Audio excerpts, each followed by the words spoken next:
theory were thought to be extraordinarily difficult to comprehend. British astronomer Sir Arthur Eddington.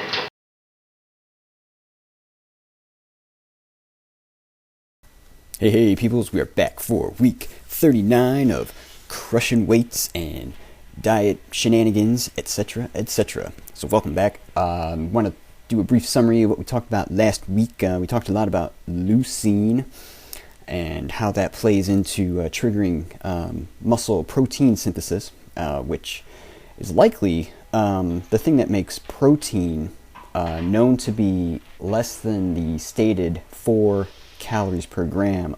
They did some testing where they found that it appeared that protein, was more than or less than the stated 4 calories per gram, because when they would check people's metabolic rates, it would appear to be approximately 20% higher than expected. And the original explanation that I heard about that was that it's hard to digest. And I was like, okay, because I don't really know anything about it, so I accepted that. But I actually heard a better, or at least what I think is a better explanation, is that when you trigger muscle protein synthesis, that is such a energy intensive process. That's what actually takes the protein from 4 grams or 4 calories per gram down to more like 3.2.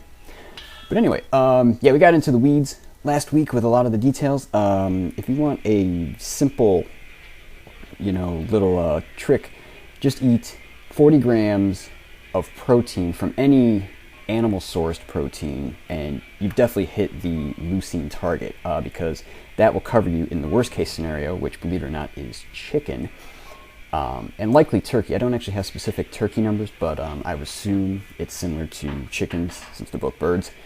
40 grams of chicken protein hits your 3 grams of leucine target. One other thing you can do, say you're in a situation where you have say a thing of yogurt and it gets you 2.5 grams of leucine, and you need just a little bit more, but you don't want to open a whole nother thing where you only have to eat 10% of it to get there. Something you can get is actually branched chain amino acid supplements. They come in tablets. I think they also come in drinks. But you can get little tablets, and you can just figure out how much leucine is in there and take as many tablets, for example, that you need to hit the 3 gram target. I've done that with yogurt, and I think, actually I don't know, because I don't have something hooked up to my body to tell me if it's actually working, but I assume it works fine. I'd like to go over some of the specific details of how I run my diet and how I count all my macronutrients and calories through the week, because I do things that are technically not correct, but I figure since I do them consistently, it's fine, just as long as I consistently do the same thing. Things are good. The main thing that I do is, when you see my protein numbers, around my target is usually 140 grams ish, but we talked about why I don't necessarily have to hit that. I'm only counting animal sources of protein.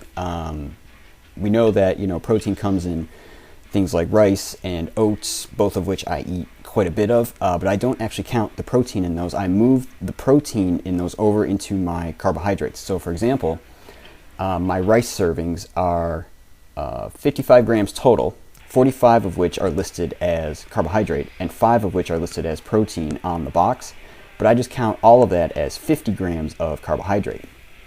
And one thing that helps English, something that helps me with, is at the end of the week, for example, I know I've hit my protein each day because that's the first thing I set. At the end of the week, whatever carbs and fats I need to hit my overall weekly goals, I can basically just make that much rice to finish off the carbohydrate and add that much olive oil, because that's pure fat, to reach my fat goals for the week. And so that seems to work well for me, and that's what I've been doing through the calorie deficit and now through the reverse diet. So I think that's a good way to go about it, because trying to get the numbers to work, when you have multiple sources coming in, like with the rice, for example, you want to add to your carbs, but you also have to deal with the added protein etc., it can make it kind of a pain in the butt. So let's talk a little bit about this week's lifting. Went pretty good. Sunday's workout, I didn't feel so great because you know how you have those days. You go in, you just don't feel 100% for whatever reason. You know, I've been sleeping well and eating well and all that good stuff. But it was nice to come in here on Wednesday, which is my second heavy squat day, and basically killed it. You know, it felt great.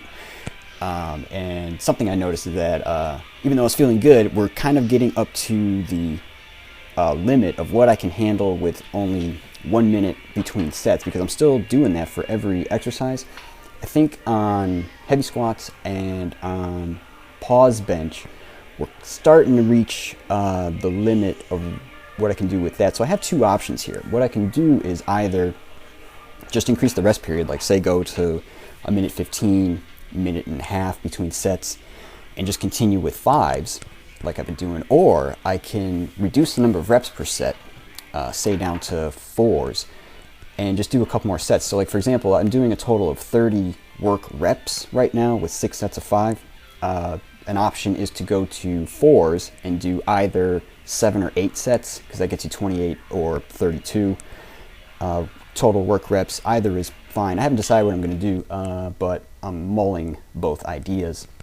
Actually, now that I'm talking about it and actually thinking about it, I may not actually have to make a decision. I'll probably just stick with fives because I only have like 3 more weeks of good lifting weeks before I have to hit the road. Actually, don't have to. I want to hit the road for my epic vacation down south, because the final week will just be like very limited lifting, because I'm going to have to work like 14-hour days in that final week to get all my hours in before heading out.